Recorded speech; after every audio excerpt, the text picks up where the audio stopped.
y bienvenido a Curiosamente. El día de hoy escucharás un texto llamado Mr. Taylor, escrito por Augusto Monterroso. Bienvenido. Mr. Taylor, por Augusto Monterroso. Menos rara, aunque sin duda más ejemplar, dijo entonces el otro.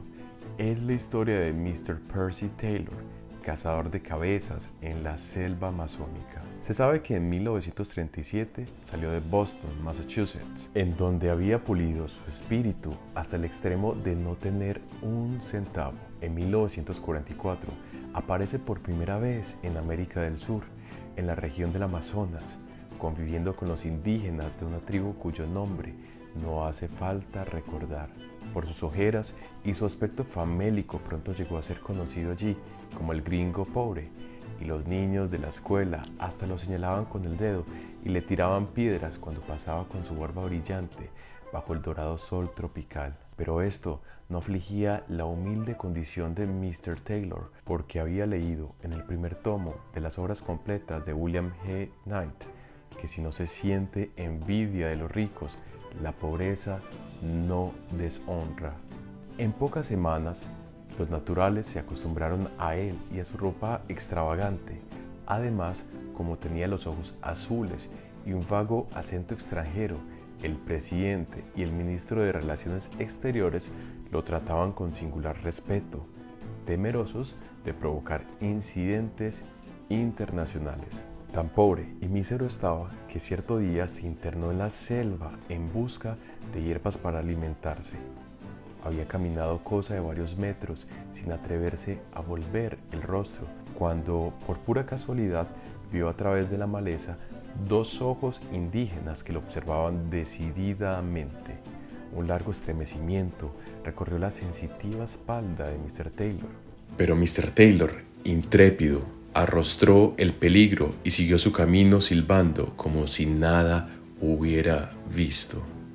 De un salto, que no hay para qué llamar felino, el nativo se le puso enfrente y exclamó: "Buy it, money". A pesar de que el inglés no podía ser peor, Mr. Taylor, algo indispuesto, sacó en claro que el indígena le ofrecía en venta una cabeza de hombre, curiosamente reducida, que traía en la mano. Es innecesario decir que Mr. Taylor no estaba en capacidad de comprarla, pero como aparentó no comprender, el indio se sintió terriblemente disminuido por no hablar bien el inglés y se la regaló pidiéndole disculpas. Grande fue el regocijo con que Mr. Taylor regresó a su choza. Esa noche, acostado boca arriba sobre la precaria estera de palma que le servía de lecho, interrumpido tan solo por el zumbar de las moscas acaloradas que revoloteaban en torno haciéndose obscenamente el amor, Mr. Taylor contempló con deleite durante un buen rato su curiosa adquisición. El mayor goce estético lo extraía de contar uno por uno los pelos de la barba y el bigote y de ver de frente el par de ojillos entre irónicos que parecían sonreírle agradecidos por aquella deferencia. Hombre de vasta cultura, Mr. Taylor solía entregarse a la contemplación, pero esta vez enseguida se aburrió de sus reflexiones filosóficas y dispuso a obsequiar la cabeza a un tío suyo, Mr. Ralston, residente en Nueva York, quien desde la más tierna infancia había revelado una fuerte inclinación por las manifestaciones culturales de los pueblos hispanoamericanos. Pocos días después, el tío de Mr. Taylor le pidió, previa indagación sobre el estado de su importante salud, que por favor le complaciera con 5 más. Mr. Taylor accedió gustoso al capricho de Mr. Ralston y no se sabe de qué modo, a vuelta de correo, tenía mucho grado en satisfacer sus deseos. Muy reconocido, Mr. Ralston le solicitó otras 10. Mr. Taylor se sintió halagadísimo de poder servirlo, pero cuando pasado un mes aquel le rogó el envío de 20, Mr. Taylor, hombre rudo y barbado pero de refinada sensibilidad artística, tuvo el presentimiento de que el hermano de su madre estaba haciendo negocio con ellas. Bueno, si lo quieren saber, así era. Con toda franqueza, Mr. Ralston se lo dio a entender en una inspirada carta cuyos términos resueltamente comerciales hicieron vibrar como nunca las cuerdas del sensible espíritu de Mr. Taylor.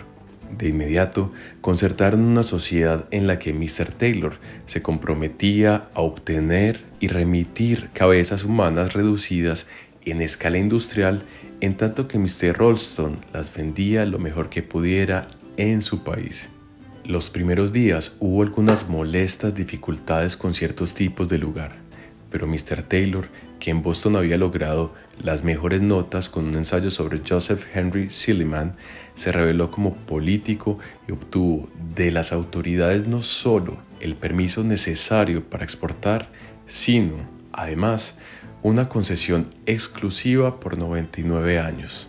Escaso trabajo le costó convencer al guerrero ejecutivo y a los brujos legislativos de que aquel paso patriótico enriquecía en corto tiempo a la comunidad y de que luego estarían todos los sedientos aborígenes en posibilidad de beber cada vez que hicieran una pausa en la recolección de cabezas, de beber un refresco bien frío cuya fórmula mágica él mismo proporcionaría. Cuando los miembros de la Cámara, después de un breve pero luminoso esfuerzo intelectual, se dieron cuenta de tales ventajas, sintieron hervir su amor a la patria y en 3 días promulgaron un decreto exigiendo al pueblo que acelerara la producción de cabezas reducidas. Contados meses más tarde, en el país de Mr. Taylor, las cabezas alcanzaron aquella popularidad que todos recordamos. Al principio eran privilegio de las familias más pudientes, pero la democracia es la democracia y nadie lo va a negar. En cuestión de semanas pudieron adquirirlas hasta los mismos maestros de escuela. Un hogar sin su correspondiente cabeza teníase por un hogar fracasado. Pronto vinieron los coleccionistas y con ellos las contradicciones. Poseer 17 cabezas llegó a ser considerado de mal gusto, pero era distinguido tener 11. Se vulgarizaron tanto que los verdaderos elegantes fueron perdiendo interés y ya solo por excepción adquirían alguna.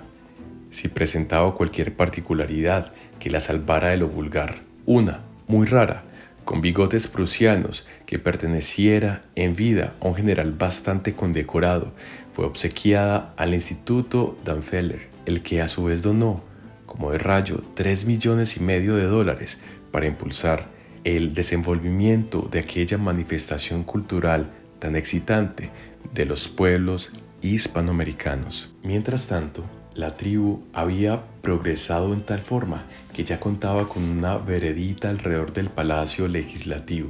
Por esa alegre veredita paseaban los domingos y el día de la independencia los miembros del Congreso, carraspeando, luciendo sus plumas, muy serios riéndose en las bicicletas que les habían obsequiado la compañía. Pero ¿qué quieren? No todos los tiempos son buenos. Cuando menos lo esperaban, se presentó la primera escasez de cabezas. Entonces comenzó lo más alegre de la fiesta. Las meras defunciones resultaron ya insuficientes.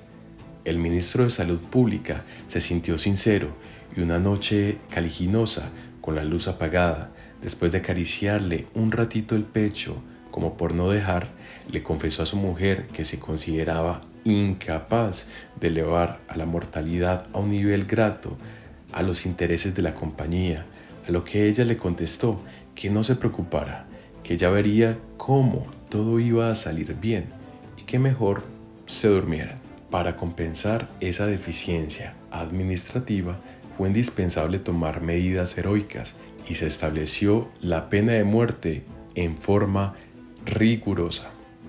Los juristas se consultaron unos a otros y elevaron a la categoría de delito, penado con la horca o el fusilamiento, según su gravedad, hasta la falta más nimia. Incluso las simples equivocaciones pasaron a ser hechos delictuosos.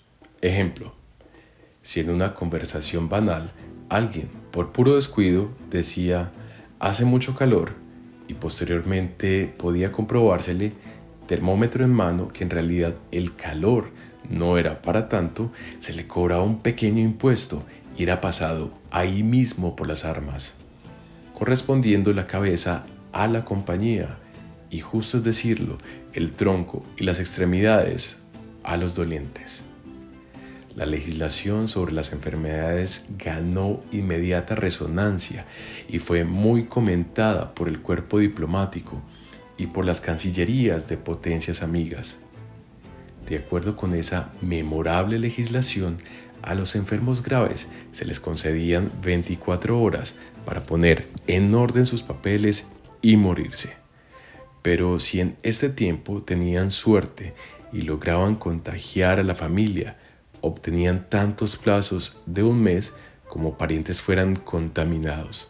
Las víctimas de enfermedades leves y los simplemente indispuestos merecían el desprecio de la patria y en la calle cualquiera podía escupirles el rostro. Por primera vez en la historia fue reconocida la importancia de los médicos. Hubo varios candidatos al premio Nobel que no curaban a nadie.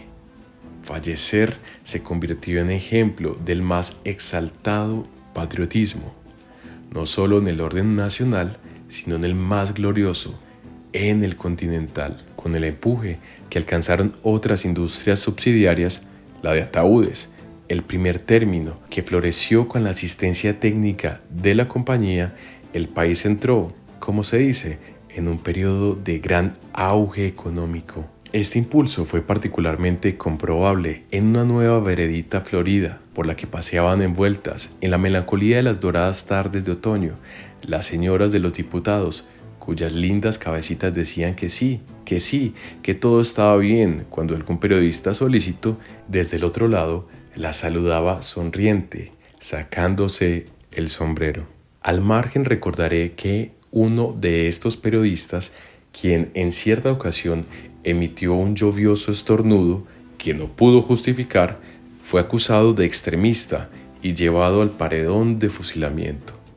Solo después de su abnegado fin, los académicos de la lengua reconocieron que ese periodista era una de las más grandes cabezas del país. Pero una vez reducida, quedó tan bien que ni siquiera se notaba la diferencia. Y Mr. Taylor, para ese tiempo, ya había sido designado consejero particular del presidente constitucional. Ahora, y como ejemplo de lo que puede el esfuerzo individual, contaba los miles por miles. Mas esto no le quitaba el sueño porque había leído en el último tomo de las obras completas de William G. Knight que ser millonario no deshonra, sino se desprecia a los pobres. Creo que con esta será la segunda vez que diga que no todos los tiempos son buenos. Dada la posteridad del negocio, llegó un momento en que del vecindario solo iban quedando ya las autoridades y sus señoras, y los periodistas y sus señoras. Sin mucho esfuerzo, el cerebro de Mr. Taylor discurrió que el único remedio posible era fomentar la guerra con las tribus vecinas. ¿Por qué no? El progreso. Con la ayuda de unos cañoncitos, la primera tribu fue limpiamente descabezada en escasos 3 meses. Mr. Taylor saboreó la gloria de extender sus dominios. Luego vino la segunda, después la tercera y la cuarta y la quinta. El progreso se extendió con tanta rapidez que llegó la hora en que, por más esfuerzos que realizaron los técnicos, no fue posible encontrar tribus vecinas a quienes hacer la guerra. Fue el principio del fin. Las vereditas empezaron a languidecer. Solo de vez en cuando se veía transitar por ellas a alguna señora, a algún poeta laureado con su libro bajo el brazo. La maleza, de nuevo, se apoderó de las dos, haciendo difícil y espinoso el delicado paso de las damas. Con las cabezas escasearon las bicicletas y casi desaparecieron del todo los alegres saludos optimistas. El fabricante de ataúdes estaba más triste y fúnebre que nunca, y todos sentían como si acabaran de recordar de un grato sueño.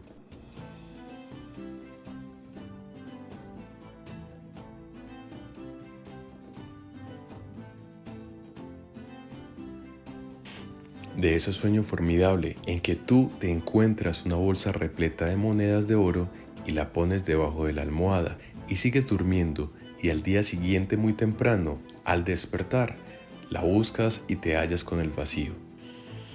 Sin embargo, penosamente, el negocio seguía sosteniéndose, pero ya se dormía con dificultad por el temor a amanecer exportado. En la patria de Mr. Taylor, por supuesto, la demanda era cada vez mayor. Diariamente aparecían nuevos inventos, pero en el fondo nadie creía en ellos y todos exigían las cabecitas hispanoamericanas.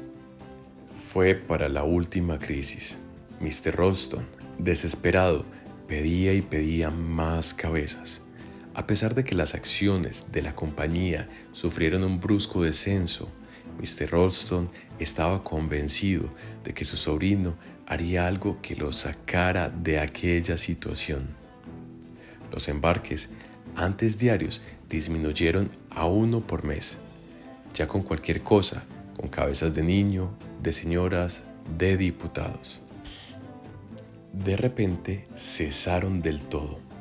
Un viernes áspero y gris, de vuelta de la bolsa, aturdido aún por la gritería y por el lamentable espectáculo de pánico que daban sus amigos, Mr. Ralston se decidió a saltar por la ventana, en vez de usar el revólver, cuyo ruido lo hubiera llenado de terror, cuando al abrir un paquete del correo se encontró con la cabecita de Mr. Taylor, que le sonreía desde lejos, desde el fiero Amazonas, con una sonrisa falsa de niño que parecía decir: perdón, perdón, no lo vuelvo a hacer. ¿Te ha gustado el contenido? Pues suscríbete y haz clic en la campanita de notificaciones y deja tus comentarios. Hasta pronto.